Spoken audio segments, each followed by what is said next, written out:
Guys, part 2 of how to personalize your adult bibs. For brown, I always use white lettering, and for beige, I always use... Get this stuff at Michael's. I'm sure that you can maybe find some at the dollar store. I've never seen them, but I never looked either. There's different shapes, there's different sizes, there's all kinds of things that you can get. You can get the hand-stitched lettering, which you would have to hand-stitch every letter. And that's not impossible for somebody who really likes to sew. That's an option. These are iron-ons, and it goes really quick, so I'm going to show you how to do that. So I'll start with the black one because I'm working on a beige bib. First of all, you need to know what you're going to say. And then you have to cut out your letters, roughly in the beginning. And then I'll clean it up as I go. And go ahead and get all of your letters cut this way. I have my letters cut out. If I was to just try to transfer them like this, because of the spaces here with all of the black, they won't be spaced properly or evenly. So you really need to cut them down to size.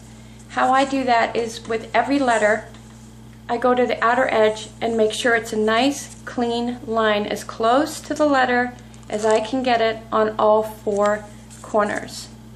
And just trim up every single letter like that. At the ironing board, I've put my bib flat. I've got a contrasting piece of thread to make an imaginary line here, a little bit of one. I know that I want my lettering to start, the tops of those letters to start at about 5.5 inches or so. So that's good, I would say.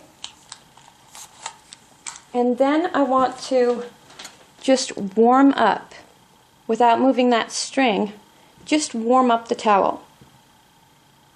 Now before you get started on any personalized lettering, you want to make sure that your towels are washed and dried with absolutely no fabric softener whatsoever. Not a fabric sheet, not a liquid softener. You don't want anything like that on your towel or it's not going to stick. So I have the middle of my collar, and I'm just going to place a ruler here to just show me about where that's going to sit in my spacing. So these letters, the shiny side goes down. So I know that's the top of my letter, and I just usually eyeball this.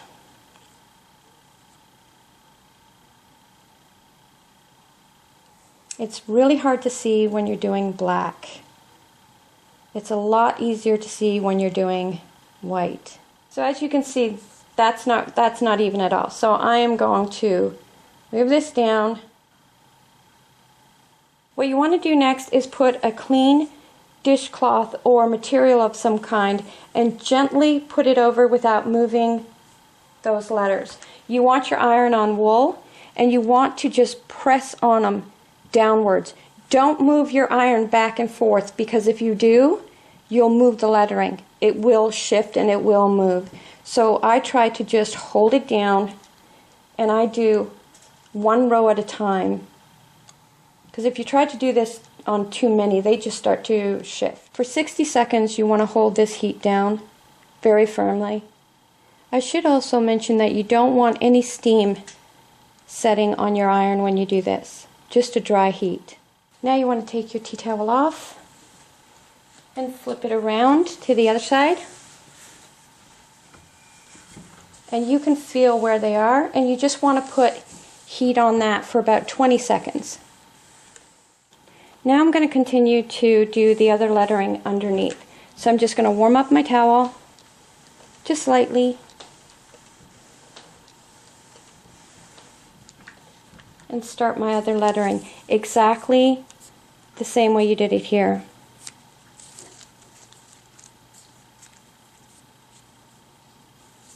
Make sure that they're right letters. And now you're going to wait for this to cool down completely. When this is all done and cooled down, all of these will look like this. All you have to do is be very, very careful and peel it off. Just like that. And all of your letters will come out perfectly. Hopefully you give this a try. You can personalize it to anything that you like. And that's what's so fun about it. You can, really capture somebody's personality with personalized bibs like this. Till next time, hey do.